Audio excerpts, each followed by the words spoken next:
Во последните 24 часа се направени 1391 тестирање, а регистрирани се 193 нови случаи на COVID-19, 140 во Скопје, 19 во Тетово, 11 во Охрид, 6 во Штип, 5 во Струга, Гостивар 4, во Куманово, Велес и Ресен по 2 случаи и во Дебари во Свети Николе по 1 нов случај.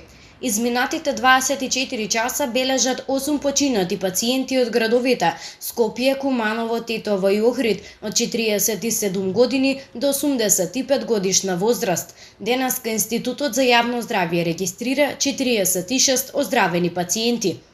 До сега во земјата се направени вкупно 46.445 тестирања на COVID-19. Денеска нема тестирање во рамките на скринингот.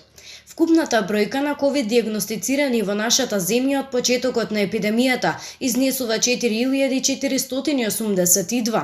Бројката на оздравени пациенти е 1803, на починати 210, а во моментов бројот на активни случаи во земјата изнесува 2469.